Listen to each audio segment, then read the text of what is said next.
de tu presencia una vez más. Nos acercamos al trono de tu gracia. Tu iglesia se ha reunido, Señor, desde esta mañana y estamos en tu presencia, pero queremos acercarnos todavía más a tu trono, Padre. Y queremos aprovechar ese privilegio porque es Cristo el que lo ha hecho posible, Padre. Te ruego que dispongas nuestro corazón. Tú eres soberano, Señor, y tú eres quien puede tener nuestros corazones cautivados con tu presencia, con tu palabra. Hazlo, Señor, en esta tarde, porque es muy importante, Señor, que tu pueblo escuche tu palabra.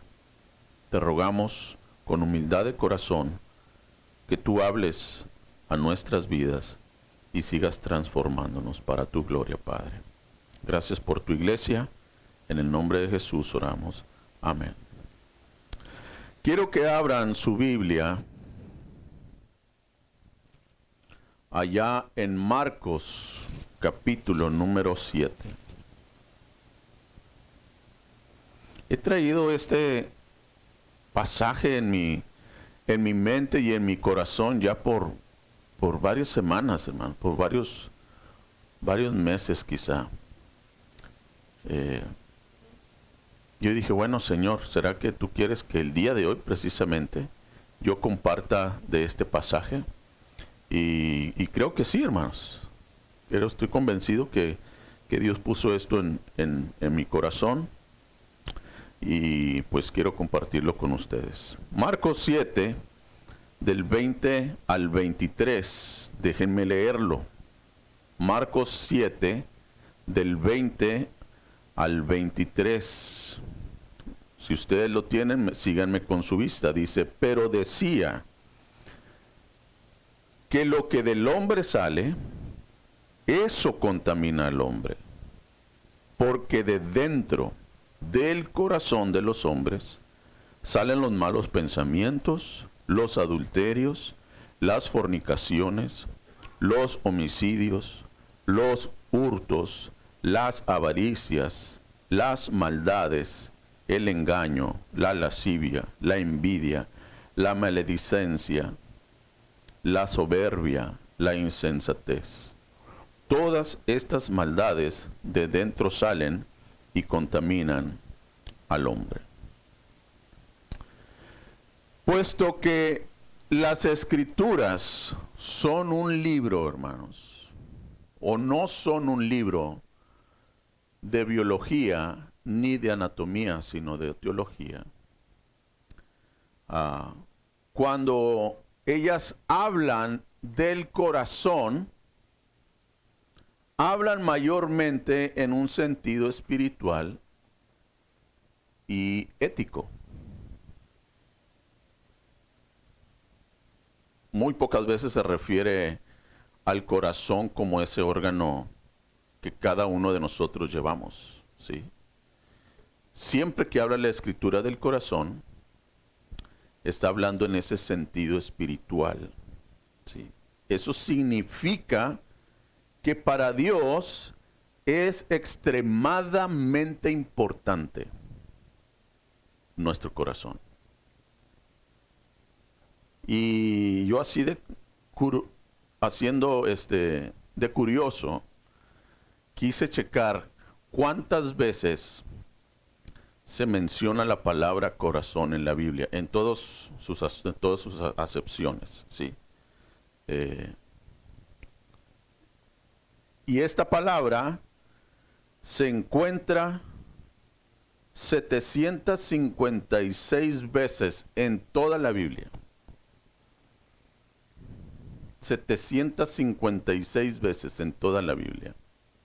Ahora, la Biblia tiene 1189 capítulos. Entonces, imagínense, hermanos, en más de la mitad de cada capítulo que nosotros tenemos en la Escritura, se refiere al corazón. Dios tiene algo que decirnos, ¿sí? Y antes de avanzar, déjenme decirles así de manera muy general, ¿qué significa el corazón? ¿Qué es el corazón en la Biblia? Y según los léxicos, según los diccionarios, el corazón es el hombre interior. Estamos hablando en el sentido espiritual, ¿sí? Es el hombre interior, lo que hay en el centro o en el medio. El asiento, me gustó esta definición, el asiento de los apetitos y emociones, pasiones, el asiento del coraje, de la valentía. También lo que hay en nuestra mente, conocimiento, pensamiento, lo que reflexionamos, lo que hay en nuestra memoria, nuestras inclinaciones, resoluciones, determinaciones o voluntad serán manifiestas con actos externos y palabras, reflejando así quiénes somos verdaderamente. Nada menos que Proverbios por eso menciona, hermanos. Tal cual es en su pensamiento, tal es él.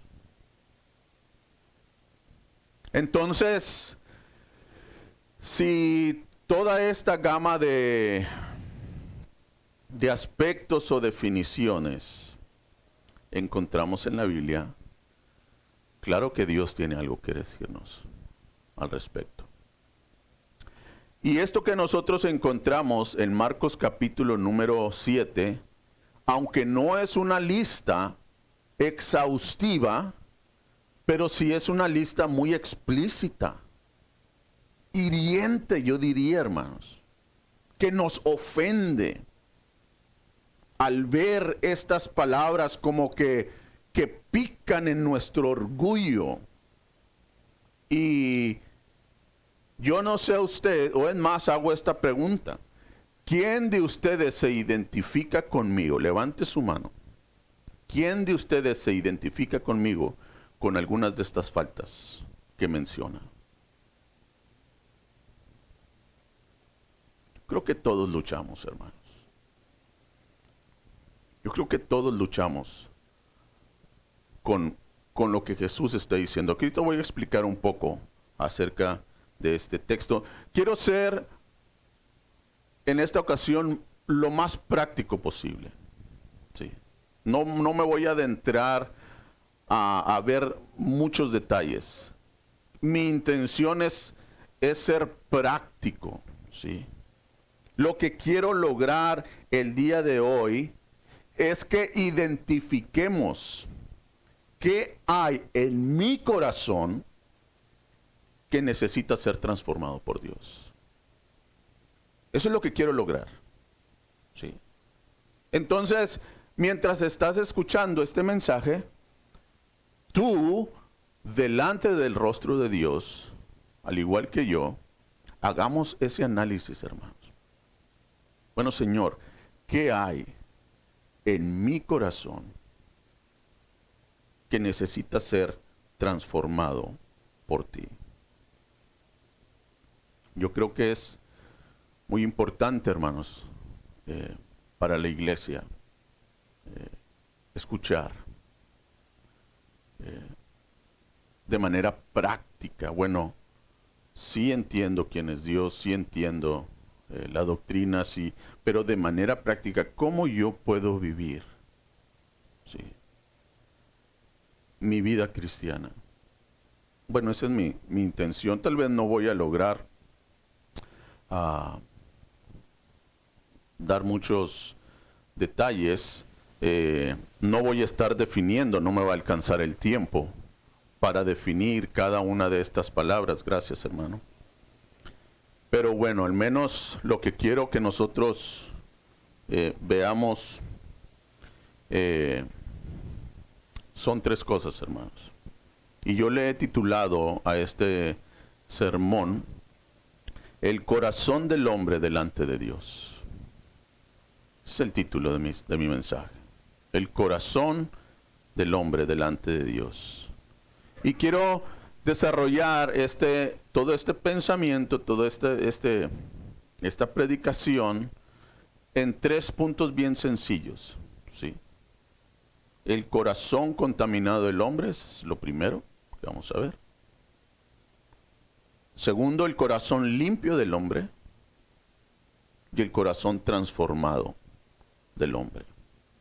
Y cuando yo vea este último aspecto, este último punto, yo quiero tomar el ejemplo de un hombre que encontramos en la Biblia. Que al igual que usted y yo, tenía, aunque ya era salvo, tenía ciertas, como decía el pastor Bill en el estudio, seguimos teniendo ciertas luchas. Pero vamos a ver cómo este hombre fue transformado por Dios y cuál fue la clave, porque eso es lo que yo quiero compartir con este tercer punto. ¿Cuál es la clave entonces para ser transformados? ¿Sí? Entonces eso es lo que vamos a estar viendo el día de hoy.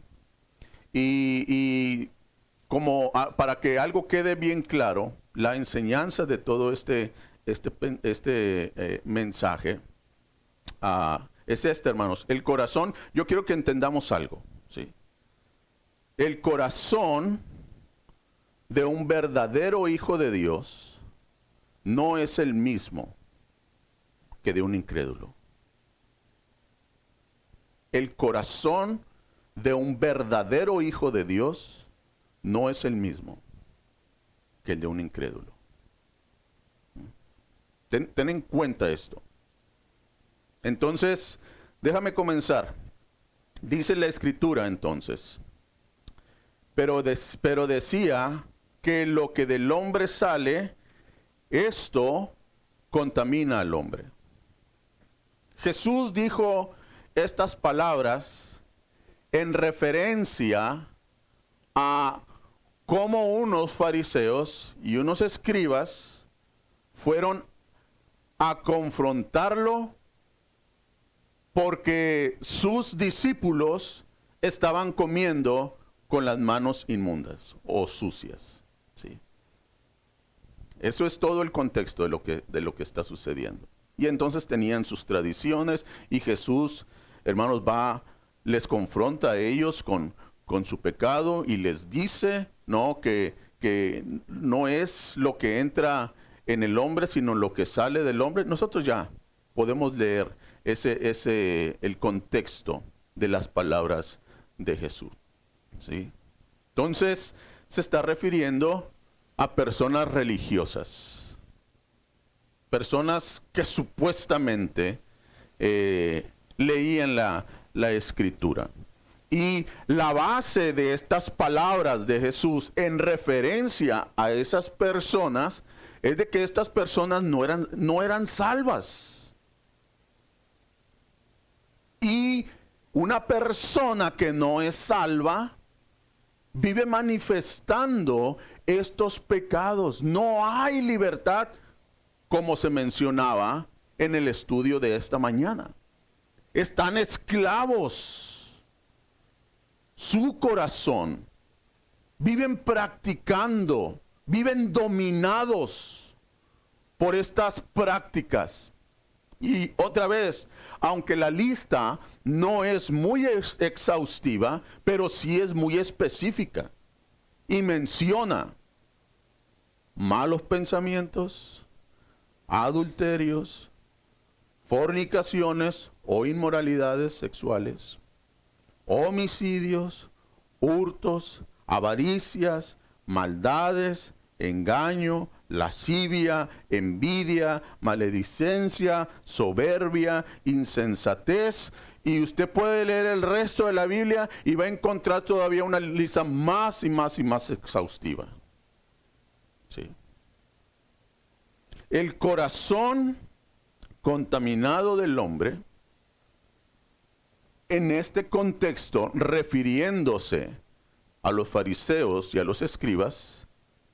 es de personas que no eran salvas. Quiero que lo tenga bien en claro. ¿Sí? Ahora, el punto es este, hermanos. Una vida religiosa no es sinónimo de una vida salva.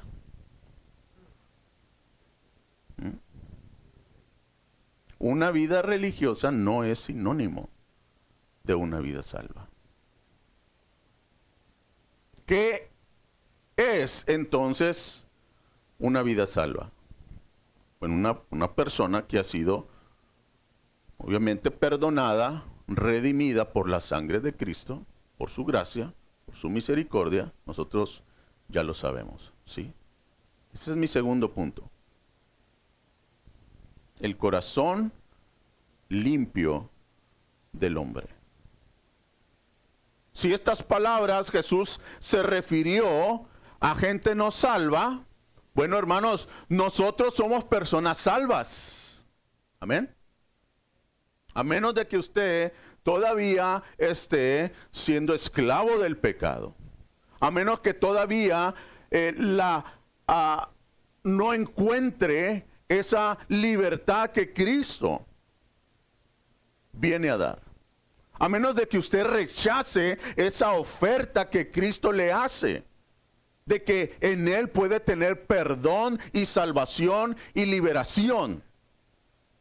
Si usted ha entendido el mensaje del Evangelio y lo rechaza, entonces usted continúa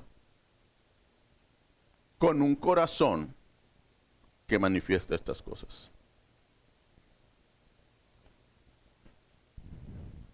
Por eso dije que el corazón del verdadero Hijo de Dios no es el mismo que el de un incrédulo. Ahora, nosotros, por la gracia de Dios, ya somos limpios. Dios ha perdonado nuestros pecados. Dios nos ha trasladado del reino de las tinieblas al reino de su amado Hijo, como lo veíamos en la mañana. Somos libres ya. No para pecar, que bueno que el pastor hacía ese énfasis, y la Escritura lo hace, obviamente. Tenemos libertad para amar a Dios con todo nuestro corazón, para hacer la voluntad de Dios, etcétera, lo que la Escritura dice, lo que el pastor estaba diciendo. ¿Sí? Somos salvos. Y allá en Juan, capítulo número 13, nosotros encontramos un evento en el que Jesús estaba con los discípulos. En el contexto de la cena del Señor, ¿recuerdan ese pasaje? A ver, hermano.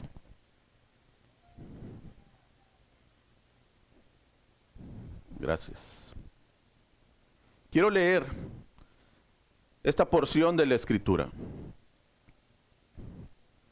haciendo entonces énfasis en el corazón limpio del hombre. Ya vimos el corazón contaminado del hombre. En ese sentido, cuando las personas no son salvas, ahorita vamos a ver un aspecto bien importante, porque nosotros seguimos, hermanos, fallándole al Señor. ¿Cierto? Ahorita lo voy a tratar de aclarar, pero quiero que se concentre entonces en el corazón limpio del hombre. Juan capítulo número 13, versículos 6 al 11.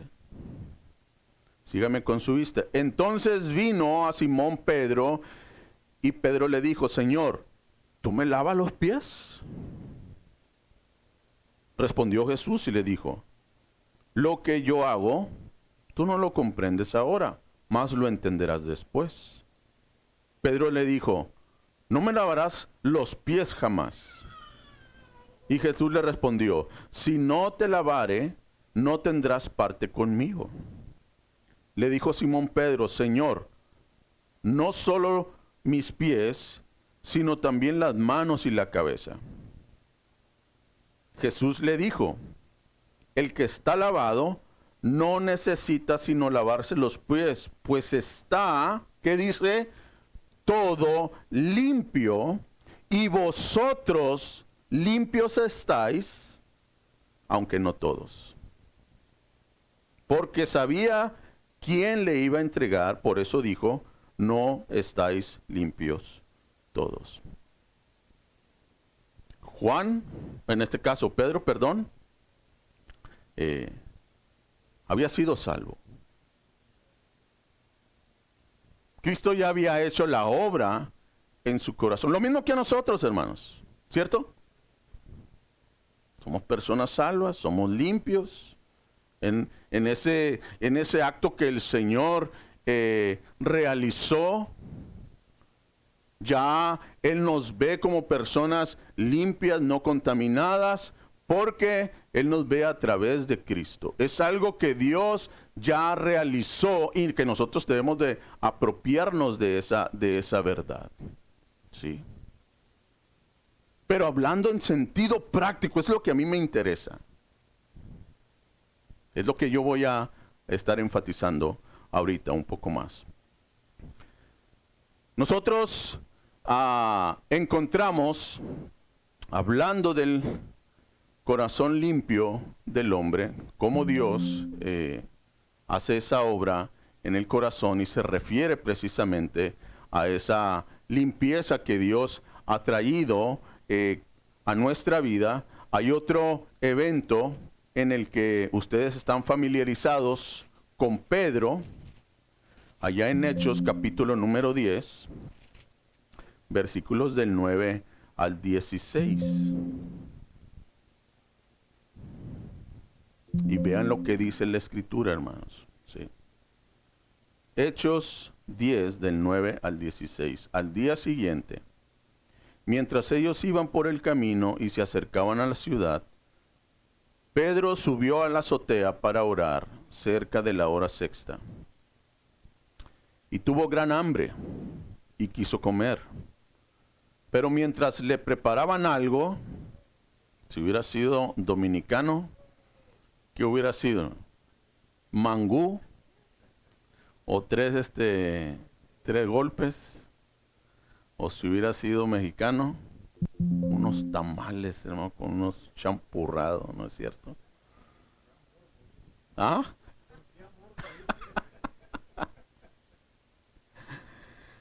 Nomás que no fueran de puerco, porque Pedro no comía puerco, hermano. Y dice, pero mientras le preparaban algo, le sobrevino un éxtasis.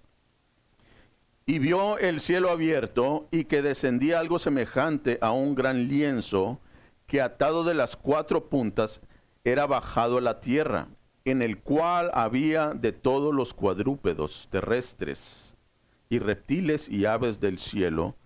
Y le vino una voz: levántate, Pedro, mata y come. Entonces Pedro dijo: Señor, no, porque ninguna cosa común, esta es otra palabra para contaminado, hermanos, en el original.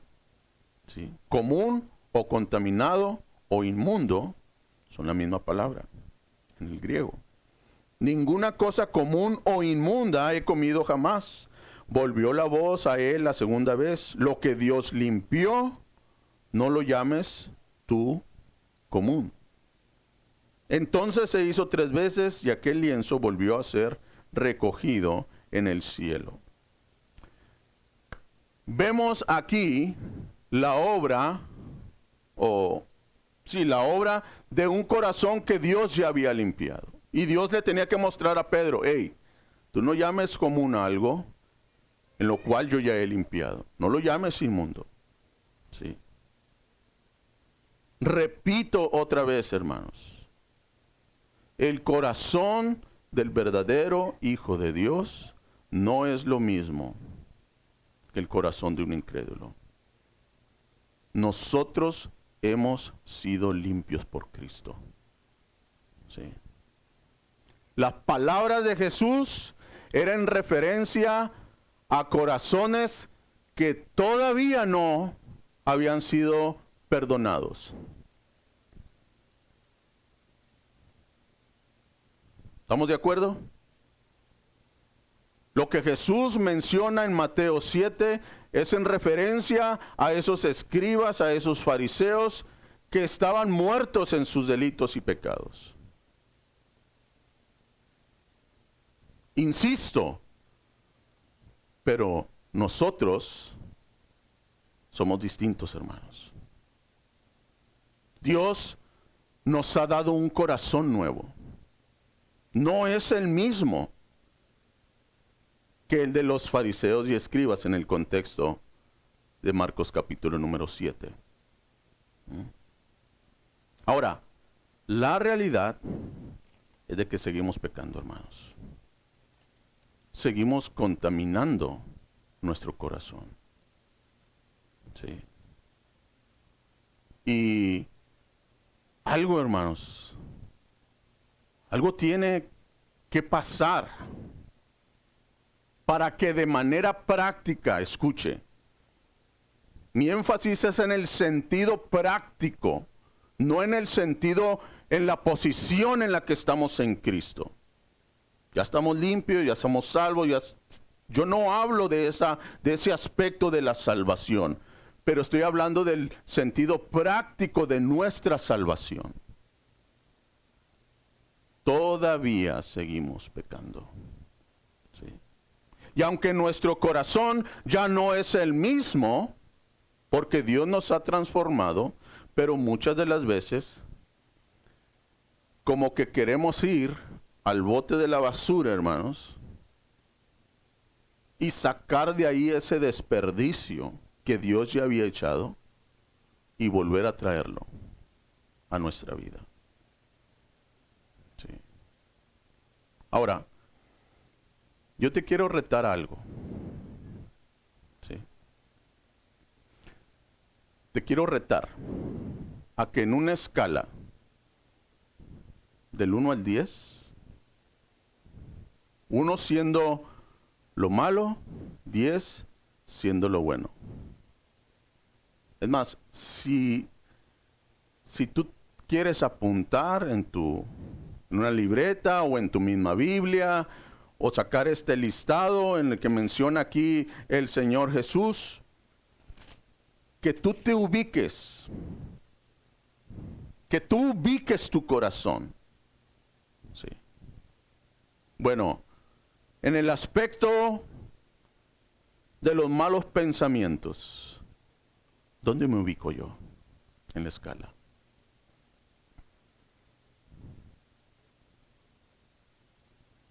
Hermanos, esto es serio. Porque yo creo que Dios desea seguir trabajando en nuestro corazón. Y ese es el reto para nuestra iglesia el día de hoy. Señor, yo sé que tú ya me has limpiado. Pero en el sentido práctico, Señor, todavía sigo manifestando. Quiero ir a ese basurero y revivir lo que tú ya habías enterrado. Esos malos pensamientos, ¿dónde te ubicas tú? Por eso te digo, no tengo tiempo para dar las definiciones de cada uno de estos conceptos o palabras, que me gustaría hacerlo, ¿sí? Pero en esta ocasión no lo voy a hacer. Pero creo que podemos entender a cierto grado lo que se refiere aquí. Es más hermoso abundar en otros aspectos prácticos respecto, por ejemplo, a qué se está refiriendo con malos pensamientos. ¿Sí? Pero al menos tú tienes una idea. Bueno, en esa escala, ¿en qué te ubicas? Sé honesto. Y no te pido que yo no te quiero balconear aquí, hermano. No quiero que vengas y te expongas tú mismo, ¿sí? Sino allí tú, con Dios en tu corazón, en tu conciencia, que digas, Señor, me ubico en una escala del 3. Bueno, ya vas identificando en qué áreas de tu corazón necesitas ser transformado. ¿Sí? Están los malos pensamientos, hermanos. están los adulterios. Y es muy específico. El adulterio es tener entonces relaciones íntimas, sexuales, con alguien que no es tu esposa,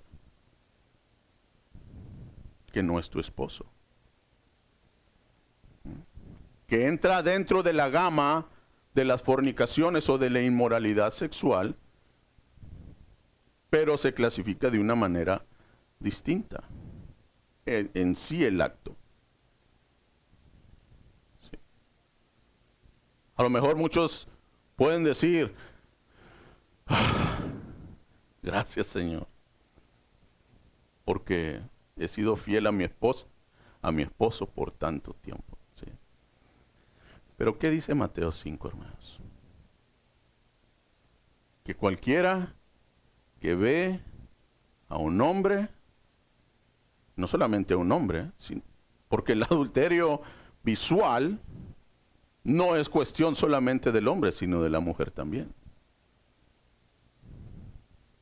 Entonces, ¿qué dice Jesús? Ya adulteró. Yo creo que la mejor traducción, hay veces que las traducciones que nosotros tenemos no están, pudieran traducirse de una manera mejor. Yo creo que la mejor traducción con la que se pudiera traducir ahí en Mateo 5, cuando habla del adulterio, es, ya adulteró contra ella en su corazón. Porque muchas de las veces cuando tú adulteras en tu corazón, la persona ni siquiera sabe. El adúltero eres tú. Entonces tú estás fallado contra ella o contra él. ¿Me explico? Entonces, ¿qué escala te ubicas tú?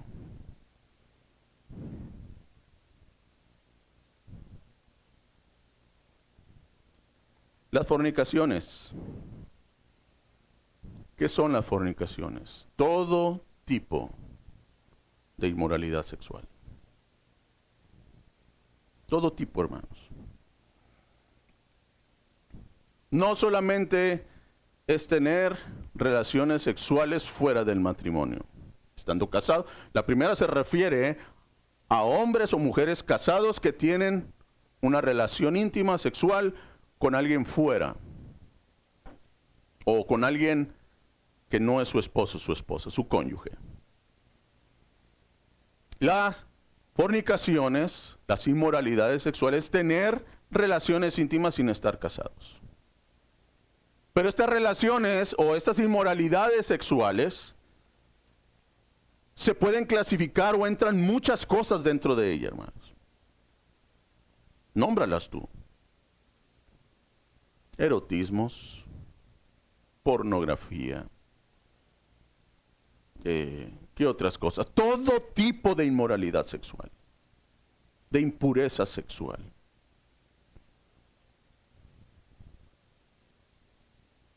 A lo mejor tú dices, pues yo me he mantenido virgen en mi vida.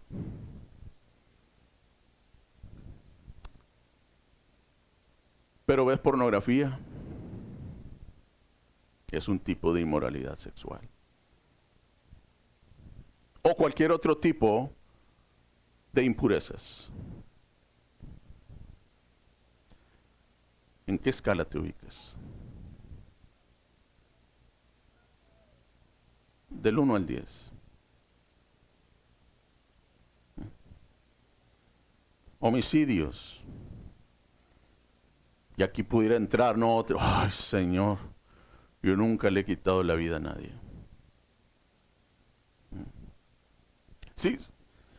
Si piensas de esa manera, hermanos, déjame decirte que estás solamente a un paso atrás de lo que es el fariseísmo. Porque ellos veían esto precisamente. Señor, yo no he matado a nadie. Porque la ley dice, no matarás. Mateo, capítulo número 5, otra vez volviendo al sermón del monte, él dice bien específicamente, ¿no es cierto? Cualquiera que llame, ¿qué?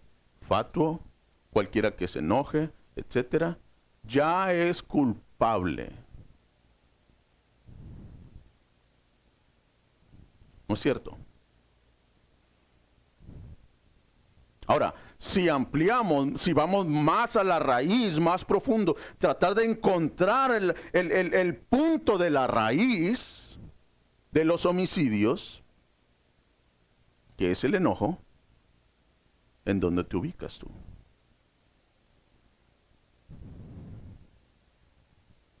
Esto no es clase de psicología, hermanos. Esto es teología. Esto es Dios hablando al corazón. Por eso dije, para Dios es tan importante. Si de los 1189 capítulos se mencionan 759 veces, o la cifra que les di, quiere decir de que más de la mitad de los capítulos que tenemos en la Biblia, Dios hace referencia al corazón. Porque a Él le interesa mucho, hermanos. Porque es en el corazón el asiento donde ahí radica nuestra voluntad, nuestras pasiones, nuestros pensamientos bajan y se expresan de una manera visible con muchos actos o palabras. Por eso Dios desea trabajar en nuestro corazón. Por eso el corazón tiene que ser cambiado, regenerado. Esa es la obra que Cristo hizo. Entonces, volviendo a esta lista, ¿dónde te ubicas? Los hurtos. ¿Qué son hurtos, hermanos? Pues los robos, ¿no es cierto?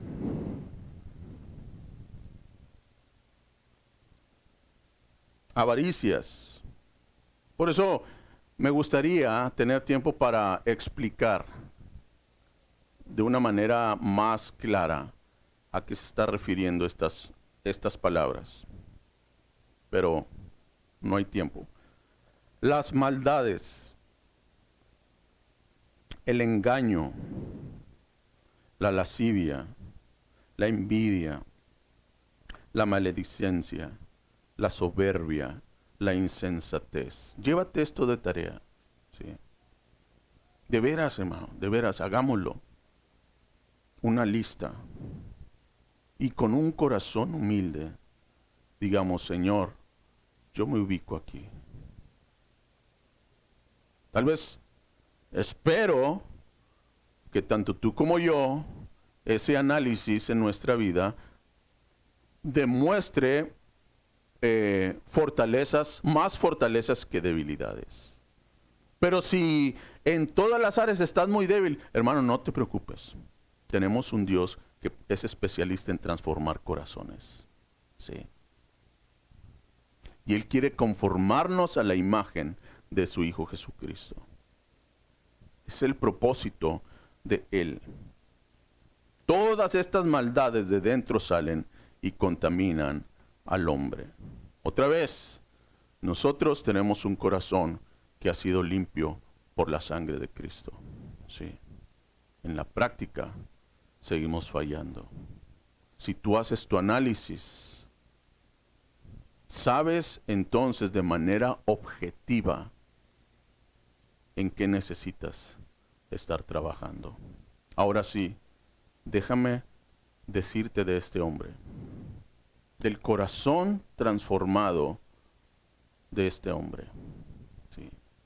Y este hombre fue Juan el apóstol.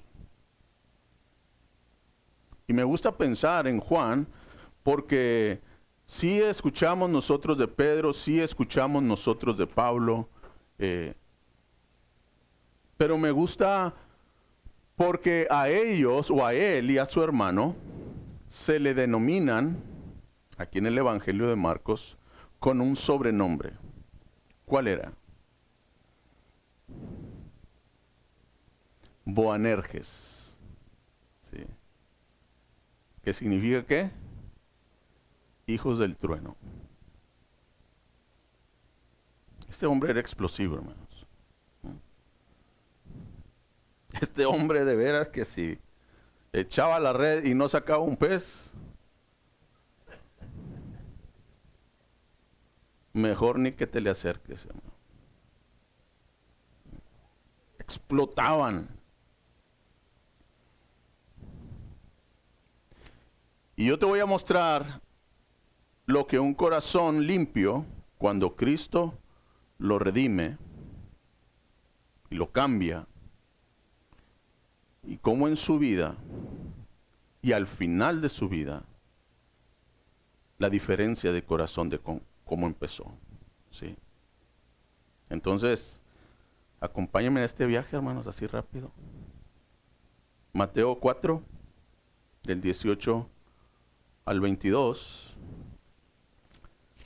nos menciona cuando Jesús entonces llama a estos hombres.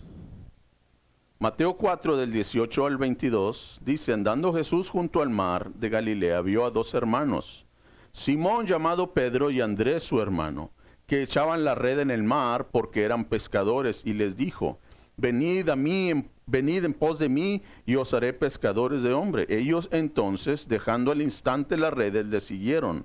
Pasando de allí, vio a otros dos hermanos, Jacobo, hijo de Zebedeo, y Juan su hermano, en la barca con Zebedeo su padre, que remendaban sus redes, y los llamó. Y ellos, dejando al instante la barca y a su padre, le siguieron. Mateo, pues como que no quiso poner en mal a Juan. Pero vean cómo Marcos se refiere a él, hermanos. Capítulo número 1.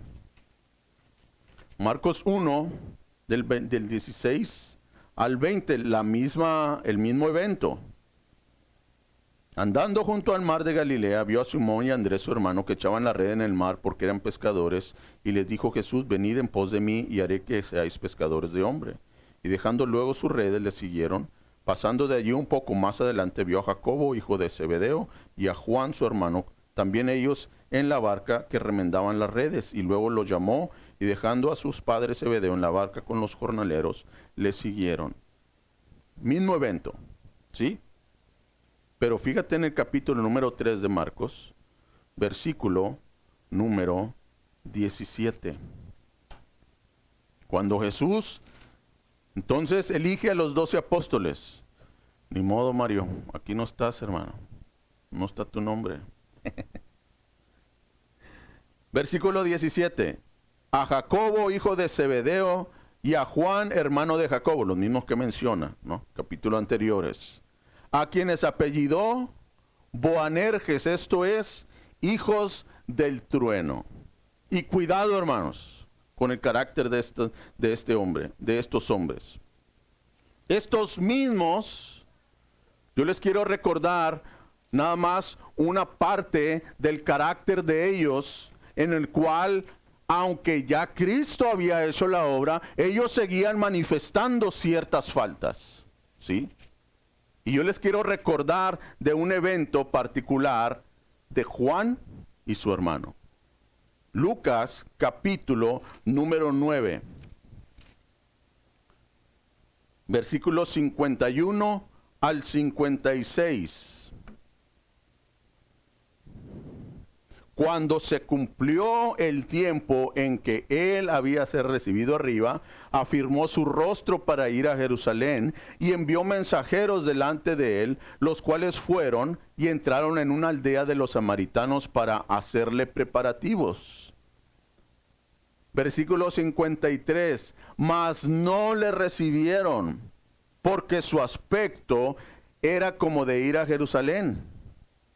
Viendo esto, sus discípulos, Juan y Jacobo, dijeron, y hasta me da risa, hermanos: Señor, ¿quieres que mandemos que descienda fuego del cielo, como hizo Elías, y los consuma?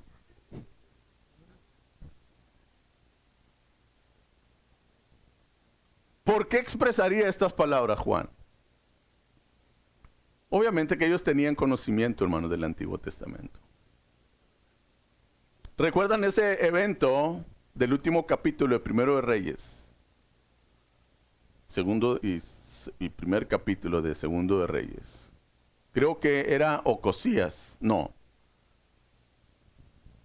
Creo que sí era Ocosías el rey, con los profetas de Baal. ¿Recuerdan ese evento, hermanos? Cómo se había apartado el pueblo en pos de los Baales y Dios había enviado a Elías, y ese evento, ¿no?, en el que Elías les dice: clamen a Baal, quizá todavía está dormido, sigan orando, sigan clamando a él. Y resultó que Baal no contestaba. Y oró entonces Elías, y fuego cayó, ¿no es cierto? Y luego, más adelante, fueron a buscar a Elías para matarlo, y mandaron 50 entonces soldados para apresarlo. Y oró entonces Elías, los consumió. ¿Dónde fue, hermanos, ese evento? En Samaria, en el reino entonces del norte. Y luego fue otra compañía a apresar a Elías, y volvió a suceder lo mismo. Lo mismo. Oraba y fuego caía entonces por la dureza del corazón, en este caso del pueblo de Israel, que estaba concentrado en el reino de norte, Samaria. Aquí era exactamente el mismo pueblo. Jesús ya había hablado con ellos. Ya se había manifestado el Señor. Nada menos, Juan capítulo 4, con la mujer samaritana, muchos habían creído, etcétera. Y aquí en este momento, como despreciaron a Jesús, pues dijo: Señor, pues lo mismo Elías. ¿Oramos o qué?, dirían los mexicanos, ¿no? ¿Oramos para que caiga fuego del cielo y los consuma? Y Jesús tenía que darle una lección, hermanos. Pero vean el temperamento de este hombre. Cómo, aunque ya había sido limpio, seguía manifestando y teniendo luchas en su vida, en su vida práctica. Pero cuando nosotros leemos, hermanos, sus epístolas, sus escritos, wow, hermanos, era otro hombre. Y vean lo que escribió este hombre. Aparentemente, en Lucas, falto de amor. Pero vean lo que él escribe en Primera de Juan, precisamente. Capítulo número 4, versículos 7 a 8. Amados, amémonos unos a otros, porque el amor es de Dios. Todo aquel que ama es nacido de Dios y conoce a Dios. El que no ama no ha conocido a Dios, porque Dios, ¿qué dice?, es amor.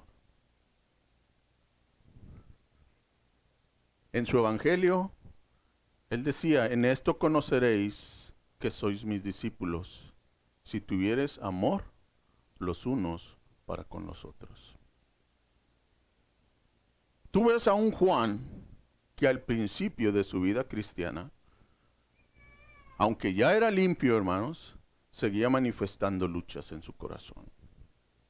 Tú ves al final de su vida hablando acerca del amor, hermanos. ¿Cómo sucedió eso?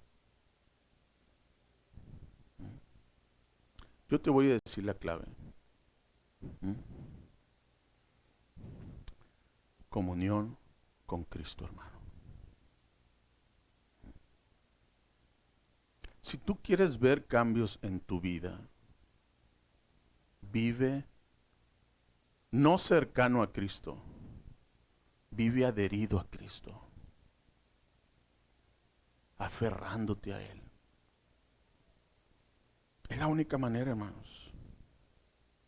es la única manera en que nuestro corazón va a ser transformado. Jesús dijo estas palabras de una manera muy clara y pueden ser aplicadas. Cabe, claro que sí cabe la aplicación en estas, de estas palabras, hermano, en este momento. Venid a mí, todos los que estáis trabajados y cargados. Tal vez tú estás luchando y luchando y luchando, porque no puedes cambiar ciertos aspectos que hay en tu corazón. Y he conocido de veras, hermanos, hermanas dentro de la iglesia que me han dicho, pastor, es que no puedo. No, sí se puede. Pero el que lo puede es Cristo, no tú.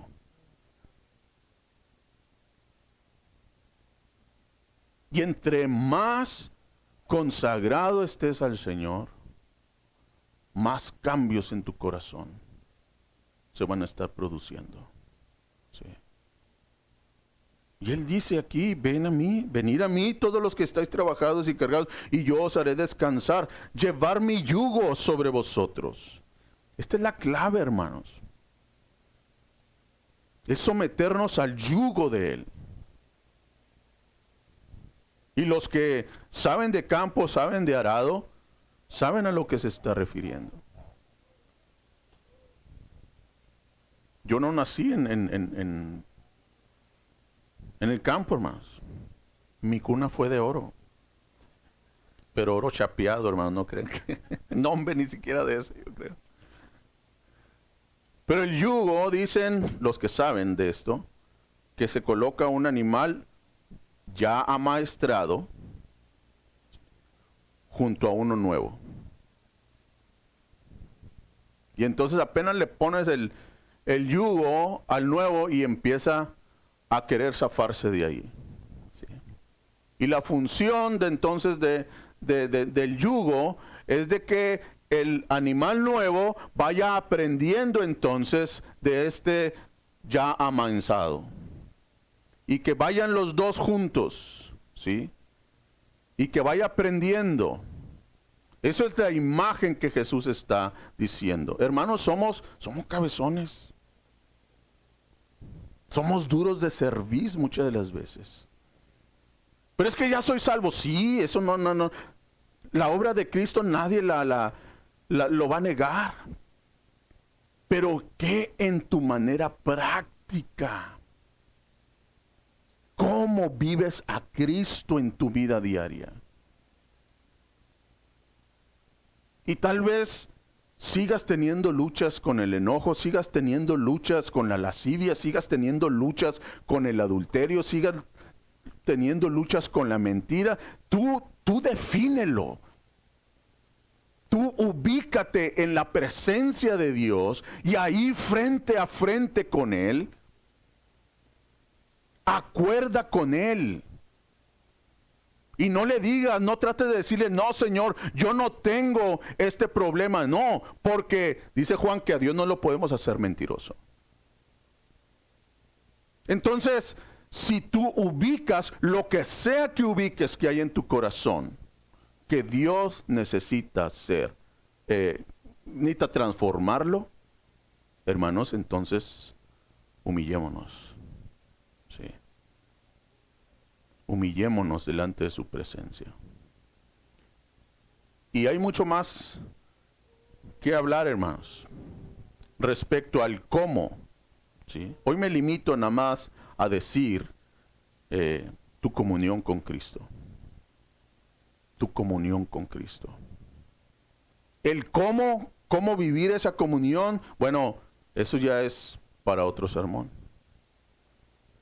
Pero hoy me limito a eso. ¿Sí? El corazón del hombre delante de Dios. ¿Sí? El incrédulo, ese vive, manifiesta, no tiene ningún deseo de asemejarse a Cristo.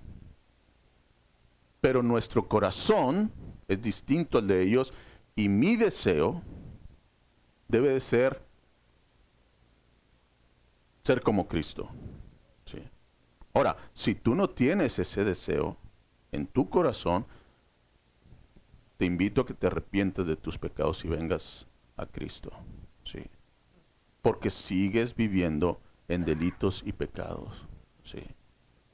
Pero si tu gran deseo es, Señor, quiero ser como Él, entonces vive en comunión con Él. Y deja que Dios transforme tu corazón. Amén. Oremos, hermanos. Amado Dios, hay tanto que hablar. Señor, y enseñar a tu iglesia. ¿De dónde vienen, dice Santiago, las guerras, los pleitos de nuestras pasiones, dice la Escritura? Y Dios, somos nosotros tus hijos por gracia, por lo que tú has hecho en nuestro corazón. Señor, yo te ruego que para tu misma gloria no nos dejes así como estamos, Señor. Sigue trabajando en nuestras vidas. Sigue moldeándonos a la imagen de tu Hijo Jesucristo. Sigue transformando nuestros corazones. Padre, yo te ruego que si hay un alma aquí que todavía, Señor, esté muerta en sus delitos y pecados, que con tu voz, Señor, tronante y llena de amor, le llames a la salvación, Padre. Y que esa alma así en su corazón pueda presentarse delante de ti en arrepentimiento y venir en fe y pedirte perdón. Señor, y que tú le limpies su corazón, Padre.